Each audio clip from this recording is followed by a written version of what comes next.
નમસ્કાર, આપ જોઈ રહ્યા છો લખત ન્યૂઝ અપડેટ ચેનલ। તમામ સમાચાર અને અપડેટ મેળવવા માટે ચેનલને સબસ્ક્રાઇબ કરો અને બેલ આઇકન પર ક્લિક કરો જેથી તમામ સમાચાર અને અપડેટ તમને મળી રહે। લખતર તાલુકાના ભડવાણા ગામમાં 1,57,00,000ના ખર્ચે નવનિર્માણ પામનાર સ્કૂલનું ખાતમુહૂર્ત ભૂતપૂર્વ ધારાસભ્ય નવસાદભાઈ સોલંકીના હસ્તે કરવામાં આવ્યું।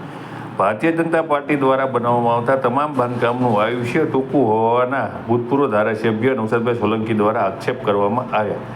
લખતર તાલુકાના ભડવાણા ગામની પ્રાથમિક શાળા ઘણા વર્ષોથી જર્જરિત હતી। આ સરકારી તંત્ર દ્વારા તેને પાડી દેવા માટે કન્નમ ગણી અને પાડી દેવાની મંજૂરી આપવામાં આવી હતી। ત્યારે સરકાર દ્વારા લોકોના ટેક્સમાંથી થતી આવકમાંથી નવી શાળા એટલે કે 8 રૂમ બનાવવા માટે થઈ આશરે રૂપિયા 1,57,00,000 મંજૂર કરવામાં આવ્યા હતા।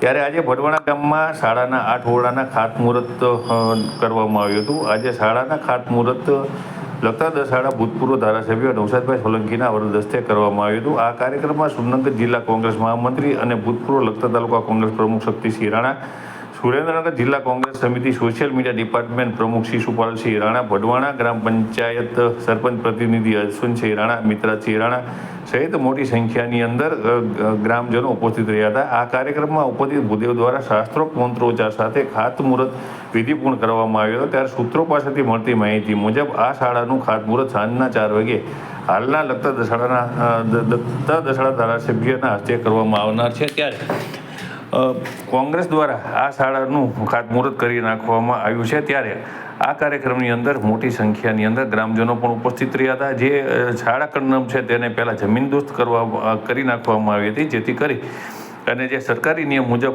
કામગીરી કરવામાં આવી હતી। ત્યારબાદ આજે આ કાર્યક્રમનું આયોજન કરવામાં આવ્યું હતું। ત્યારે લખતર દસાડાના ભૂતપૂર્વ ધારાસભ્ય નવસાદભાઈ સોલંકી આ કાર્યક્રમની અંદર ખાસ ઉપસ્થિત રહ્યા હતા અને ઉપસ્થિત તમામ ગ્રામજનોની ઉપસ્થિતિમાં તેમના દ્વારા ખાતમુહૂર્ત કરવામાં આવ્યું હતું અને તેમના દ્વારા ભારતીય જનતા પાર્ટીને આડે હાથ લેવામાં આવી હતી। આજે ભડવાણા ગામે ખૂબ લાંબા સમયથી જેની માંગણી હતી એવી પ્રાથમિક શાળાનું આજે ખાતમુહૂર્ત કરવામાં આવ્યું છે।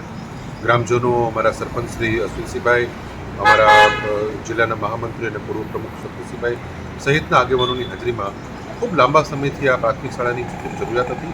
1,57,00,000 રૂપિયાના ખર્ચે લગભગ આ શાળાનું બાંધકામ થશે અને બધા જ ગ્રામજનોની એક માંગણી હતી કે જે પહેલાં કોંગ્રેસના સમયમાં જે બાંધકામો થતા હતા એ બાંધકામો 25, 30, 40 વર્ષ સુધી ટકતા હતા, પરંતુ ભારતીય જનતા પાર્ટીના શાસનમાં જે કોઈ બાંધકામો થાય છે એ વધીને 10-15 વર્ષ સુધી તો માંડ ટકે છે અને ત્યારબાદ જર્જરિત થઈ જાય છે। ત્યારે આ પ્રાથમિક શાળા એનું બાંધકામ ખૂબ સારી રીતે થાય એવી પણ બધા લોકો આશા વ્યક્ત કરી છે અને આવનાર સમયની અંદર અનેક ખેડૂતોના પ્રશ્નો બાબતે પણ આ 25મી તારીખે એક મહારેલીનું પણ આયોજન છે, જે પાટડીથી અને અન્ય તાલુકાઓમાંથી ટ્રેક્ટર રેલી દ્વારા સુરેન્દ્રનગર સુધી આવવાની છે।